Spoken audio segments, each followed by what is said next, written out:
dia mbola amin'ny fivaliana mandrakarivo afahana miaraka amintsika indray a amin'izao fotoana izay nidirantsika tamin'ny taona vaovao 2024 izao afahantsika mandray ny teny fikasana avy amin'Andriamanitra mba ho fampahirezana antsika ivavakisika tsy ho Andriamanitra ray sotranao izay satria na dia mafy ara ny zavatra nandalovana tamin'ny taona lasa iny dia nomenao tombonandro fahavelomana katratra n'izao taona vaovao 2024 izao dia mitalao aminao mitaraina aminao mba hiasa mahery ny fanahinao masina mahatonga fiovavam-po ao anatinay isambatan'olona mba hisian'ny fiadanam-po nivon'ny tokantrano eo nivon'ny asa mandrara eo nivon'ny faritra misy anay ary eo nivon'ny firenena dia sokafo ny masom-pananay tompo mba hahafantaranay ny sitrabonao dia meo anay ny fankatoavana tanteraka mba handehananay mahitsy eo anatrehanao mandrakariva dia nena Jehovah fa meny mponomponao amin'ny anaranao Jesosy amen. Faly miarabantsika amin'ny anaran'i Jesosy manonona ny fahasoavana sy ny fiadanan'ny tompo amintsika mandrakariva.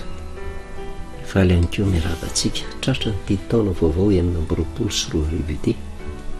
fomba fitenitsika matetika ny hoe mba ho lasan'izay taona lasa izay ny ratsy rehetra fa mba ho taona fahasoavana ho tao mpitahina ty taona 2024 ity 2024 ity ary izany indrindra no hitarainantsika amin'Andriamanitra mba hisokatra ny masom-panahiny tsiraray avy na lehibe na kely mba izantsika mitodika tanteraka amin'Andriamanitra fa ho amin'ny ihany misy ny tena vahaolana maharitra. Ny teny fampahirezana farany raisitsika tamin'ny faraka am-telopolo volana Desambra 2025 dia raha fitinina ny teny tsotra dia ny fiandrandrana an'izay le hoe grâce présidentielle izay amin'ny andro firahavavona tahaka izao fatsika moa tsy anjarantsika no mibaiko ny filoham-panjakana anatanteraka an'izany fa tena hitatsika anatin'ny soratra masina izay le hoe fa mitsorakeloko ny olona voafatotra ary hitatsika tamin'ny vanim-potoana izay nitondrana an'i Jesosy teo anatrehan'ny Pilato izany rehetrarehetra izany dia nisintona lesontsika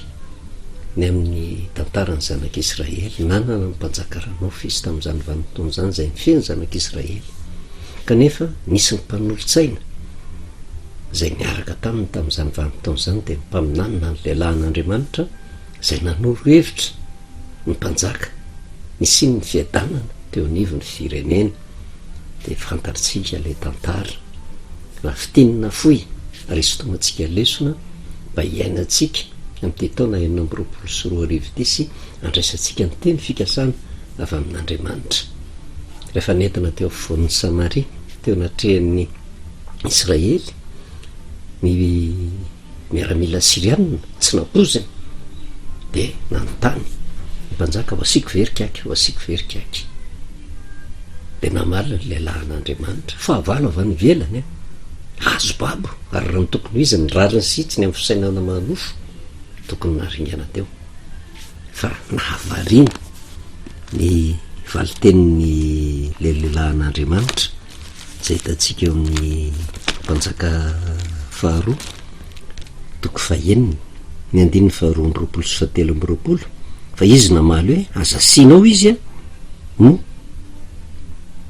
asianao izay nobabonao tamin'ny zavatra ao sy ny tsipikanao roso mofo sy rano eo anoloany mba ho haniny sy hosotrony ary andehanany any amin'ny tompony dia nanao fanasana lehibe ho azy ny mpanjaka ozy rehefa nihinana sy ny sotro ireo dia nampandehaniny ary dia nakany amin'ny tompony izy koa dia tsy nakany amin'ny tanin'ny Israely intsony ny mpitoadiny Siria. Fitiavana ny fiadiana mahery vaika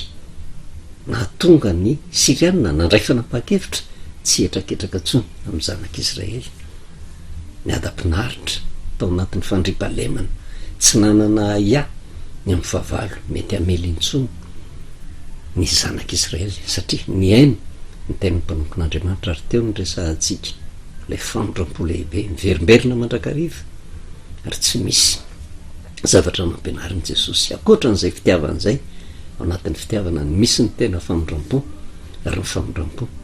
de fanolorana fitiavana ny olona tsy mendrika hotolorana an'izany zany hoe famotsora keloka mihitsy eo anatrehan'izay nahazo famotsora keloka reto siriany reto ka raha ny any ivelany ary mahazo famotsora keloka maika fa ny atao anatiny tsy maintsy a menan'izay famotsora keloka zay ary zay zavatra nataony Elisa izay le lehilahin'Andriamanitra niara-ny asa tamin'ny mpanjakan'ny Israely toromarika ara-tsoratra masina toetran'i Jesosy zay ary naseho an' Jesosy ho fianarany araka ny resantsika hoe nahazo famotsora keloka ny olona avy any ivelany ka raha ny olona any ivelany ary vita no mandefa azy ho afaka tsy nijerevana zay rehetra mety ho faratsiny maika fa ny olona mpiray firenena tamin'ny zanak'Israely fianarany zany ary eo ny zavatra ndrasantsika kanefa ho jerevantsika ny soratra masina amin'izao taona vaovao 1922 izao le toromarika omen'ny tenin'Andriamanitra ke ohatrany tsotra zany fa raha tsy mahay mampandefitra ny ambo-po tsy mety ho tanteraka zany hoe fitiavana famindram-po tsy vitan'ny vavy io re olona ary tsy vitan'ny olona be ambo-po mentehatra amin'ny vonany amin'ny fahefany amin'ny lazany tsy vitan'izany fa mila manake milefitra mihitsy eo ambanin'ny faladian'i Jesosy Kristy zay vao efa zay kanefa ny valiny lehibe manoloana zay fiadina mahery vaika omen'i Jesosy zay fiadanana tanteraka mihitsy ary voaporofony ny tantara zay niraisitsika mampianatra Jesosy aoka ianareo tanteraka taka ny fahatanterahanydrainareo zay ny an-danitra zay nadika any amin'ny Lioka 9:8 aoka ianareo ho mpamindra fo taka ny drainareo mpamindra fo tsy miteniteny foana na mila voatsiaro i Jesosy fa izy ny nampiseho voalohany indrindra zay le fianaran'izay raha mijeritsika Jaona 5:10 de zao ny voasoratra hoe tsy misy manana fitiavana lehibe noho izao izy a de ny manolotra ny ainy namonjy ny sakaizany ary eo no mahasarotra azy satria ny fitiavana famindram-po aina atolotra zany ange sakrifisy goavambe tsy efa zany raha tsy hoe mampandefitra ny ampoponao ianao satria ianao mihitsy ohatra no vonoana manoloana ny faratsina ataon'ny hafa zay no nataon'ilay zanak'Andriamanitra tonga tete amin'ity zao tontolo zao ty ary apatserovina antsika amin'izao fiandohany taona izao tsy misy manana fitiavana lehibe izao izy de ny manolotra ny aina namonjy ny sakaizany de inona ny toyany ny anareo ny sakaiza kosa raha manao arak'izay andidiko anareo de inona le andidiny Jesosy Jaona 3:7 didy vaovao no omeko anareo izy de mba hifankatiavanareo eny aoka ho tahaka ny tiavako anareo no mba hifankatiavanareo kosa zany nafantaran'ny olona rehetra fa mpianatra ianareo raha mifankaty miafina ao anatin'izay fitiavan'izay a le famindram-po araka ny nambara tamintsika mba ho fantatry ny olona rehetra fa mpianatra ianareo ary zay naresy lahatra ny sirianina tamin'izany vanim-potoana zany gaga izy fahavalo mitetika anao ratsy azy kanefa de nampisehoany reto zanak'Israely reto fitiavana sy famindram-po vokatry ny toromarika no men'le lehilahin'Andriamanitra tamin'le mpanjaka de nanaiky daholo ny zanak'Israely rehetra afaka izy de tsy saky kidikitika tsony ary io no napetraka Jesosy raha manao arak'izay araka ny sitrapoko zay nandidiko anareo izy raha manao arak'izay nandidiko anareo didy vaovao no meko anareo na ataon'i Jesosy ary teo amin'ny hazo fijaliana tsy namaly faty izy a nanaiky ho faty de inona io le fitiavana ary io tsy azo resantsika hoe ao am-piangonana ihany no afaka manatanteraka an'izany fa fiainana iainana andavanandro amin'ny sehatra rehetra io raha te azo fiadanam-po azo valim-bavaka azo fandripalemana azo vahaolana de tsy maintsy iainana io vao tsy io no tazonina de tsy misy vahaolana zany fa ohatran'ny vahaolana mandalo zany vetivety kanefa de miteraka olana vaovao Jaona nahatakatra an'izany ary namerina an'izany any amin'ny epistily zay sorata Jaona voalohany de 7:7 Jaona voalohany 7:7 hoe zao no nahafantarantsika ny fitiavana ozy a satria izy jesosy io no nanolotra ny ainy amonjy atsika ary isika kosa mba tokony hanolotra ny aitsika hamonjy ny rahalahy tsy mipiraita-po amintsika ihany fa ny olona manodidina atsika mipiray firenena amintsika mihitsy tokony hanolotra ny aitsika hamonjy ny piray firenena amintsika zay mibaiko tsapanjaonina zany ny ainan' jesosy zany raha tsy mampandefitra ny ampipo tsy misy an'izany ary zay fampandeferana ny ampipo zay no fa mitsorakeloka nataon' jesosy ho any zanak'olombelona rehetra satria nisolotoerana ny zanak'olombelona izy mitondra tao amin'ny nofiny ny faratsiana rehetra nandevina n'izany teo amin'ny azo fijaliana ny ampipo nypotehany teo famaliana faty nypotehany teo ny etraketraka nypotehany teo mba ahatonga ny olona anaiky ny sitrapon'i jesosy hoe mba manaova tahaka manike hanolotra ny aina hamonjy ny rahalahy tsy mora zany kanefa zay manolotra ny aina hamonjy ny sakaizany na hamonjy ny rahalahy zay de zao manahoana le rahalahy olona tsy olo marina tsy olo masina fa olona tena ratsy fa raha tsy vitanao manome fitiavana ny olona iverinao fa ratsy tsy azo lazaina fa tena mpanaradian'i jesosy ianao ina ny teny zay omenatsika iainatsika amity taona 1924 ity teny fikasana mahafinaritra avy amin'Andriamanitra zay hitatsika amin'ny Exodosy toko fahenina ny andiny voalohany Exodosy toko fahenina ny andiny voalohany de zao ny voasoratra hoe aroa Jehova tamin'ny Mosesy ankehitriny vitanao zay ataoko amin'ny Farao fa ny tanako mahery no andefasany azy ary ny tanako mahery no androany azy amin'ny taniny teny fikasana teny mitondra fanafahana teny azahoana grasy eo anatrehan'Andriamanitra tsy olombelona manome famitsorakeloka tsy olombelona manafaka manoloana ny zavatra mangeja tsy olombelona no manafaka mifanandevozana migadra fa io Andriamanitra io ary mila mahay mijery misoratra masiny tsika ary azo antoka fa ho tanterahan'Andriamanitra zany amin'ny olona zay mino azy iainana mandritra nyity taona 1924 ity zavatra roa nasehoany Exodosy toko fahenina ny andiny voalohany io ny fitsaran'Andriamanitra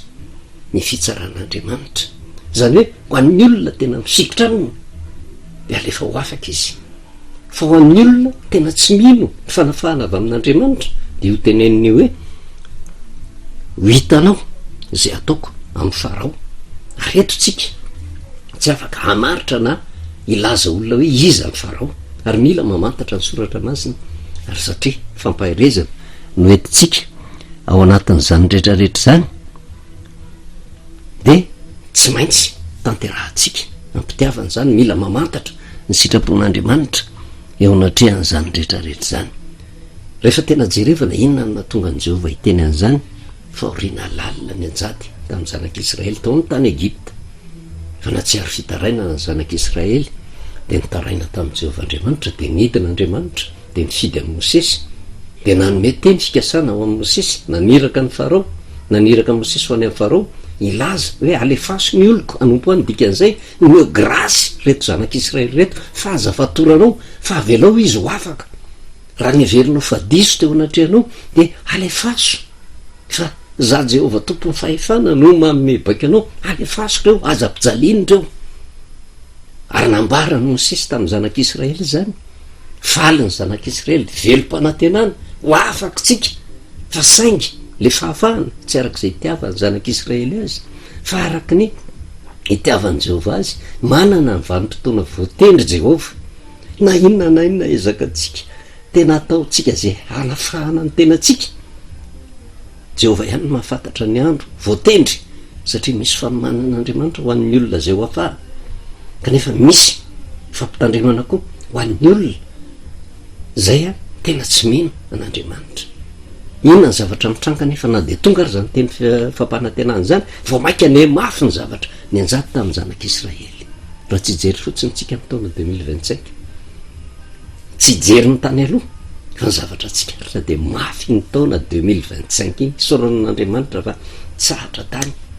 kanefa tsika tsy afaka ilaza miadana am'izao vanim-potoana zao fa mitady zay fomba azahoana fiadanana nazahoana vaolana faly tafiditra am'ity taona 2026 de ohatra ny misy zavatra mba miova kely fa itoy ve zany fiovany zany fa ny zavatra tena andrasana de zao ny famotsora keloka avy amin'Andriamanitra tsika tsy andeha hijery hoe tena iza no afaka tena anome grasy aranofa ety am'ty zao tontolo zao ty fa hitady an'izay grasy avy amin'Andriamanitra zay. Inona zavatra mitraka na de teo ara ny teny fampanantenana nentina tamin'ny Mosesy tonga tany amin'ny Farao mihitsy ry Mosesy fa nivalin'izay vao maikanam-pahory zanak'Israely teo anatrehan'izany tezitra tamin'ny Mosesy tezitra tamin'Andriamanitra ny zanak'Israely ohatrany hoe fampanantenana apokaty de inona ny vokany ny mafy ny fiainany zanak'Israely aty amin'ny Exodosy 5 inona ny vokatr'izay 9:7 hitany mpife ny zanak'Israely fefa azon-doza izy no nanaovana hoe tsy ahenanareo misy ny briky eo amin'ny anjara fanompona isan'andro ary izy ireo de niaona tamin'ny Mosesy sy Arony ary azay nijanona ny andry azy raha avy tany amin'ny Farao izy de ho izy tamin'izy rola Jehovah ne hijery sy tsara anareo satria efa nataonareo mangidy hoditra eo anatrehan'ny Farao sy eo anatrehan'ny mpanompony izay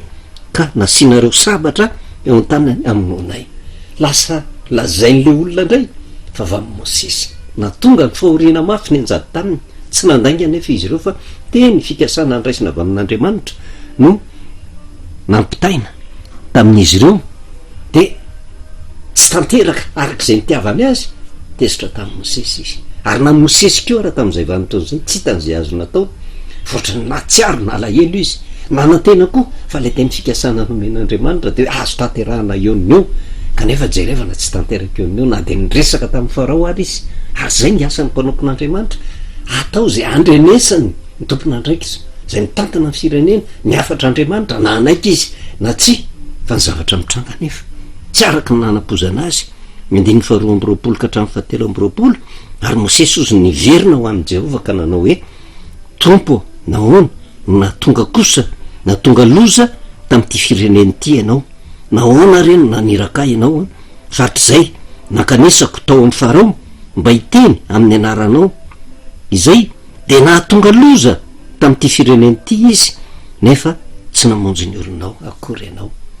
kivykeo amin'ny maha-olombelona azy Mosesy tsy hitan'izay ataony ny azony natao de nitaraina tamin'Andriamanitra ny zanak'Israely teo aloha vokatra ny fampahoriana ny anjady taminy fidy amin'ny Mosesy jerevana tsy araka ny tokony ho izy ny zavatra mitranga tamin'ny zanak'Israely fa vao maika ny mafy miady zay natrehany taraina tamin'ny Mosesy nametsiny amin'ny Mosesy am'izay ny olona de inona ny nataony na le mpanompon'Andriamanitra voatendry ary niverina tao amin'ny Jehovah nitaraina tamin'ny Jehovah zay antony ray lehibe ampitena amintsika hoe vanim-potoana tokony ametrahana ny zavatra rehetra eo am-pelatanana an'Andriamanitra satria tsy misy zavatra tongatonga ho azy eo amin'ny fiainan'ny olona ary tsy arak'izay itiavantsika hoe raha pitso de tonga de milamina fa manany programany io Andriamanitra io anafahany ary teo nandraisany tena teny fikasana nomenany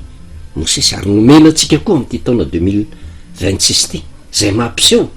famindram-po lehibe asehon'Andriamanitra kanefa mampiseho ihany koa ny fitsarana ho tanterahan'Andriamanitra hoy Jehovah tamin'ny Mosesy tamin'le mpitarika le tompon'andraikitra ara-panahy zay manana fahefana ihany koa mba ampahery ny zanak'Israely ankehitriny ozy hitanao zay ataoko amin'ny Farao fa ny tanako mahery no andefasany azy ary ny tanako mahery no androany azy amin'ny tany todika amin'Andriamanitra tanterakitsika mety mafy ny zavatra mianjady amintsika isabadan'olona mety mafy ny zavatra mianjady atsika ao anatin'ny ankohonana mety mafy ny zavatra mianjady amintsika any amin'ny toeram-piasana mety mafy ny zavatra mianjady amintsika eo amin'ny faritra misy atsika mety mafy ny zavatra mianjady amintsika eo anivon'ny firenena mana ny programany Andriamanitra azony atao angeny tonga de manombotra an'izany kanefa mana mitaizatsika izy mba afahany manome an'le famitsorakeloka satria misy toetra takiny ka na de ao ara le famitsorakeloka misy fizahany toetra ataon'Andriamanitra hoe iza ny mendrika ho afahany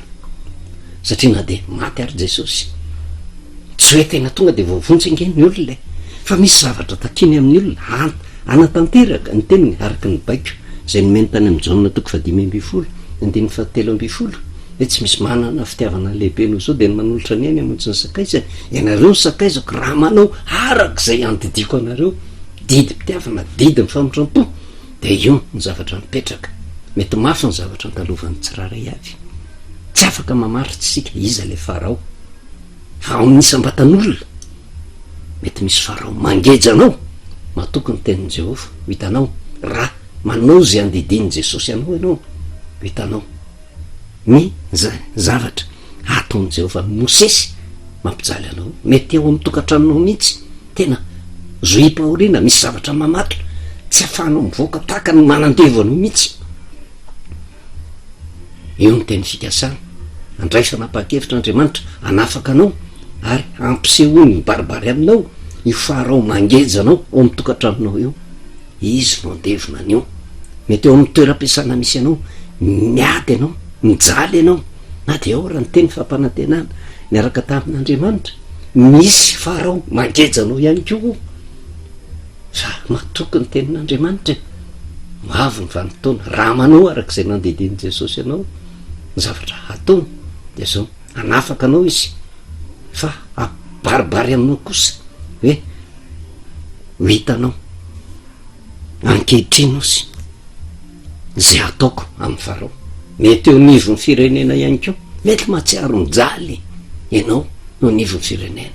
vokatry ny fangejana maro isan-karazany ary tsika tsy afaka hitsara niza farao fa volaza eto de farao mampijaly ny zanak'Israely mampijaly ny isambatan'olona mampijaly ny ankohonana mampijaly ny faritra na de ao anatin'ny fiangonana ary tena mampijaly ny vahoaka an'Andriamanitra misy foana farao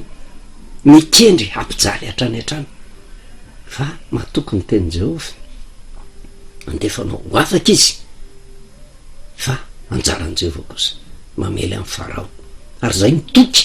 ary tsika tsy afaka hitsara hoe tena iza farao fa Andriamanitra no anokatra ny masom-panahintsika ahafantarantsika any farao zay ho le vonin'Andriamanitra teny fiainy fitiavana zany teny fikasana ary ny zavatra hitranga nefa ho tanterahan'Andriamanitra amitiana anazy de voalaza ao Malaky toko 7 mampieritreritra zany teny zany satria raha jerevana antombotra ny fiavin'ny Kristy antombotra ny farany miratsy zao fiainana zao kanefa na de onatrean'izao ary mitondra fiononana io Andriamanitra io amin'ny alalan'ny teniny de rehefa tena jerevana zay tenin'i Jehova ary amin'ny Exodus toko 4:9 ary hoe vitanao izy ankehitriny zay ataoko amin'ny farao no tanako mahery no andefasany azy ary ny tanako mahery ozy no androany azy amin'ny taniny de famaly amin'ity Malaky toko 7 ty raiso ampinoana re olona fa za mahatoky sy meno fa tsy ohatran'izao foana ny fiainanao tsy ohatran'izao foana ny fiainan'ny ankohonanao tsy ohatran'izao foana ny zavatra miandranao anatin'ny fiangonanao tsy ohatran'izao foana zavatra miandranao anatin'ny firenena fa ahazo fa mitsorakeloka avy amin'Andriamanitra zasy ianao ary rehefa Andriamanitra no manome grasy atsika fiadanana takan'ny nazahoany zanak'Israely tamin'izany vanimpotoana zany raha netraka etrahany Siriana fa fitiavana nefa nentina nazahoana n'izay valim-bavaka zay raha manaiky an'izay ianao hoe manana famondram-po araka ny baikin'i Jesosy zay manantena fanafahana avy amin'Andriamanitra Malaky toko 7 inona ny zavatra mitranga ny 7:7 namarana antsika azy hoe ary ho rakitra sy ho ah ireno izy amin'ny andro zay ho tendreko zay milaza Jehova ny tompony teny farany hoy Jehova